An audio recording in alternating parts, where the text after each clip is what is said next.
Okay students, welcome to the next lecture of switching theory and logic design. In this class, we are going to discuss the topic of 4-bit ripple up counter and 4-bit ripple down counter. So these two counters we will see in this class.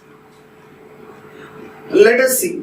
This is the basic simple logic diagram for the 4-bit synchronous counter for the up counting operation. So the same counting operation which we have learned in the 2-bit counter, that is we are extended to here. Okay, so in the 2-bit counter we have taken two flip-flops and the complemented output we are connected to the next flip-flop clock signal. So in the same way, I have taken the third flip-flop and fourth flip-flop and I have connected that the second flip-flop complemented output to the third flip-flop clock signal and fourth flip-flop complemented output to the clock signal. The same concept we are extended from 2-bit counter to 4-bit counter. So once again see here. So here for implementing 4-bit asynchronous counter or ripple counter, I have taken 4 flip-flops. For each flip-flop, the T input I have kept is equal to 1. So I have taken the 1 is a constant input. So there is no change in the input pattern. So all the flip-flop has T input is equal to 1. That is fixed, constant. There is no change. Next, coming to that, so I am taking the 4 flip-flop outputs are parallelly. 4 flip-flop outputs I am taking parallelly, and here I have connected the flip-flop outputs. The first flip-flop output to the second flip-flop clock signal, the second flip-flop complemented output to the third flip-flop clock signal, the third flip-flop complemented output I have connected to the fourth flip-flop clock signal. So this is the 4 flip-flops connectivity. Now let us take here now the truth table for this. So the truth table for this, so when you are giving the clock pulses, the counting should be done like this. So first 4 zeros, next 0 0 1, next 0 0 1 0. That is nothing but as coming to the decimal count 0 1 2 3 4 5 6 7 8 9 10 11 12 13 14 15, again 0, again 0. So like this we have to we have to do the counting operations. So when here the 4-bit counter is doing the counting operations from 0 to 15. After 15, it is again doing the counting operations 0 to 15. After completion of this one also, it is doing 0 to 15. So this is in the cyclic process. This is in the cyclic process. So this is an asynchronous up counter. It will do the counting operation in the ascending order. That is up counting ascending operations. This is you have to remember. Now coming to the operation. So see here, for the first flip, before giving the first clock pulse, all the flip-flop outputs are zeros. All the flip-flop outputs are zeros. Now I am giving the first clock signal. When I have given the first clock signal, see this the first flip-flop. So this is the first flip-flop. Okay. So here you have to write down these outputs in the Q3, Q2 and Q1 and Q0. Okay, here I have, this is Q0. So this output is shifted to here. This is the output of this one. Okay, this is the output of this one. So that is you have to remember. Okay, so this order is Q0, Q1, Q2, Q3. This order is Q3, Q2, Q1, Q0. Okay, right. So initially the 4 flip-flop outputs are 0, 0, 0, 0. Okay, so when I have given the first clock pulse, so the first flip-flop output is going to change. Why? Because T is equal to 1 and clock pulse I have given. This is more than enough to change the output. So here the output is shifting from 0 to 1. Previously the output is 0. Now the output is shifted to 1. So when this output is shifting from 0 to 1, this output is when it is shifting from 0 to 1, the complemented output is shifting from 1 to 0. The complemented output is shifting from 1 to 0. So when it is shifting 1 to 0, there is no clock, positive edge clock at this clock signal. So for that reason, there is no change in the second flip-flop. So now the operation of the second flip-flop is not in working condition. When it is not in working condition, there is no change in the output. So there is no change, not working in this flip-flop also. There is no change, there is no working condition in this flip-flop also. Like this way,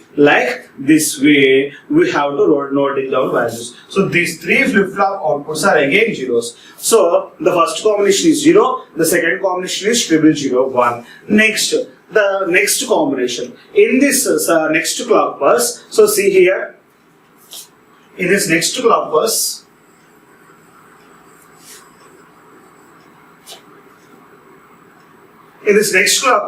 so I said that the first flip-flop output is t is equal to 1, and I have given the clock pulse. The first flip-flop output is shifted 1 to 0. 1 to 0. Whenever the Q value is shifting from 1 to 0, when it is shifting from 1 to 0, this value is shifting 0 to 1. When it is shifting 1 to 0, it is shifting 0 to 1. When it is shifting 0 to 1, then only this this flip-flop clock pulse is activated state. So when it is activated state, the output is shifting from the previous state 0 to 1. It is shifting from 0 to 1. From it is shifting 0 to 1. So when it is shifting 0 to 1, the complemented output is shifting 1 to 0. So there is no positive edge here. So these two flip-flops are not in working condition. Now the two flip-flops are 0 0. So 0 0 1 0. Okay, like this way the counting operations are going. So you have to remember that. So whenever this flip-flop output is shifting from 0 to 1, this is in working condition. So it is very simple. See here, when this Q0 bar is shifting from 0 to 1, then only this flip-flop is in working condition. When this flip-flop complemented output is shifting from 0 to 1, then only this flip-flop is going to be activated situation. Next, this flip-flop output, when it is shifting from 0 to 1, then this flip-flop is going to working condition. Okay, so see here. So the first flip-flop, here I have mentioned 0 1 0 1 0 1. So for each clock pulse, the Q0 output is changing. The Q0 output, the first flip-flop output is changing. For each clock pulse, the output is changing. Why? Because the t is equal to 1. Next, coming to the second flip-flop. So initially I have represented 0, and I said that whenever the first flip-flop output, that is Q1 bar, is shifting from 0 to 1. So see here, it is shifting from 0 to 1. That is the present output is 1. Okay, then you can see the change. Then you can see the change of the output. So the Q1 is shifting from 0 to 1. Again see here, it is shifted to 0 to 1. Then you can see the difference. It is shifting from 1 to 0. Like that, you can see the changes. Like that, you can see the changes. Like that, you can see the changes. Now, coming to that, the third flip-flop, when it is going to activate? When it is going to activate, the second flip-flop complemented output is, when it is shifting from 0 to 1, the output is going to shift. So see here, Q1 output, so here you can see the different, it is shifting from 0 to 1, and you can see it is shifting from 0 to 1 here, and it is shifting from 0 to 1 here, and it is shifting from 0 to 1 here, right? So these are the changes you can see. So the first flip-flop output. Now, so see here, when it is shifting from 0 to 1, alright, when it is shifting from 0 to 1, you can see the combinations. Here, the first output we got here, the next output we got here, and the next change you can observe here. Okay, so whenever the change in observed you can from 0 to 1, then only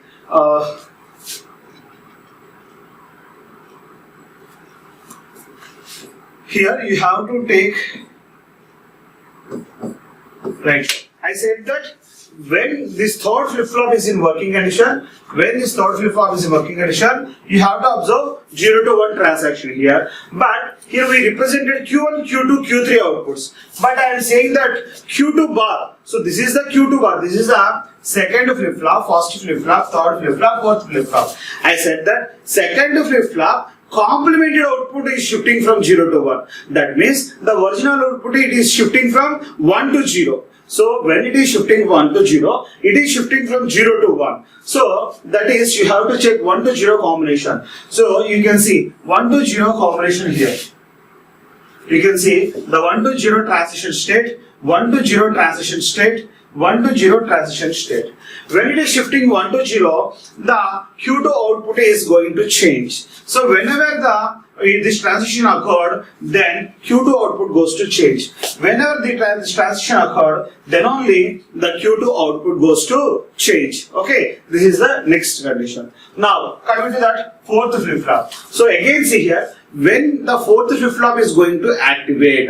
So that is the very simple situation. The Q3 output, when it is shifting from 0 to 1, then only the Q4, the flip-flop 4 is going to activate. So the Q3 output, so again saying, when it is shifting 0 to 1, when the original output Q3 is shifting from, Q2 is changing from 1 to 0. So see here, 1 to 0 transition you can observe here. This is the 1 to 0 transition. So when the 1 to 0 transition is observed,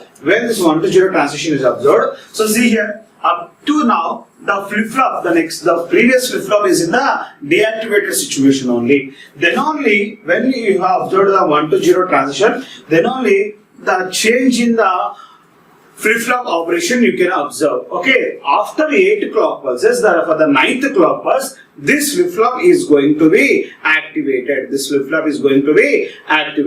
That is very, very important. So this truth table you can draw with using timing diagram also.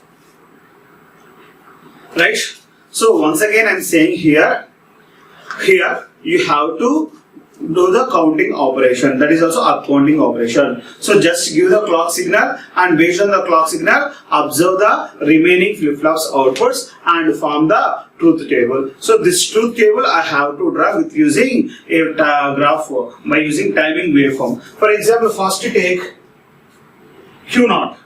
So first take Q0. So the Q0 output is equal to, for the first clock pulse the output is 0, next clock pulse is 1, and for the third clock pulse 0. So here, first clock pulse, the second clock pulse, third clock pulse, fourth clock pulse, fifth clock pulse, sixth clock pulse, like we have to continuous. For each clock pulse the output of the Q1 is changing. For each clock pulse the output of the Q0 is changing. Next coming to the Q1. So see here, for first 0 and 1 transactions, the Q1 output is equal to 0. So see here, the Q1, so see here the Q1, up to here, this is 0 and this is 1. This is 0, this is 1. Right?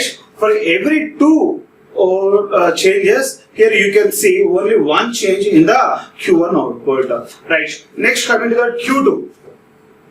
So see here, Q2, for 4 clock pulses the value is equal to 0, the remaining 4 clock pulses the output is equal to 1. So for the 4 clock pulses the output is 0, next 4 clock pulses the output is equal to 1. Next see here Q3, for first 8 clock pulses the value is equal to 0, for the next 8 clock pulses the output value is equal to 1. That is, for Q3, you have to draw 8 clock pulses 0 and 8 clock pulses 1. Now we will see detailedly about the timing waveform. So this is the timing waveform. So see here, 1, 2, 3, 4, 5, 6, 7, 8, 9, 10, 11, 12, 13, 14, 15, 16, 17, 18, 19, 20. Like that we have the clock signal. A clock signal is representing with logic 1 and logic 0 operation, and you have to check that this is works for the positive edge of the clock signal that we have represented here. Now see here Q0. For every clock cycle, the output is changing here. So for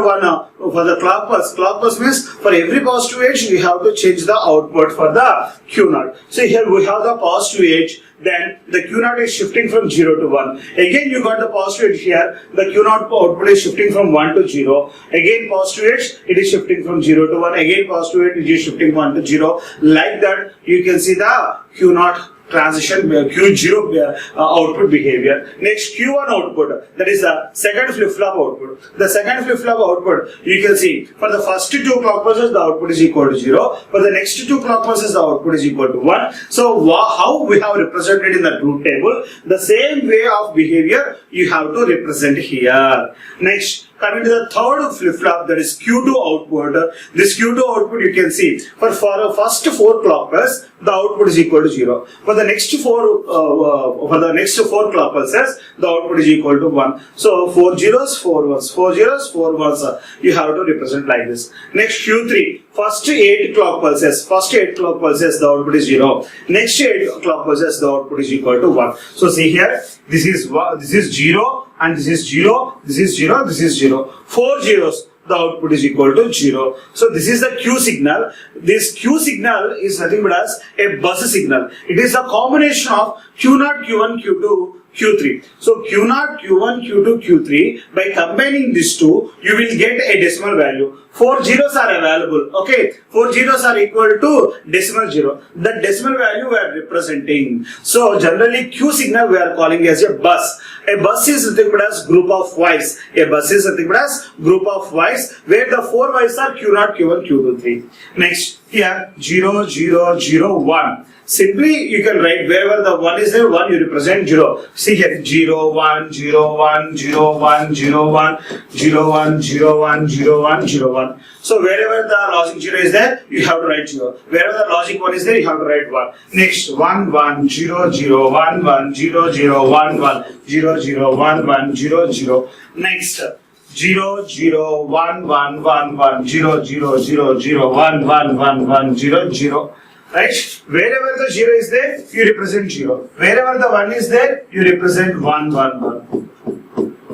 Right?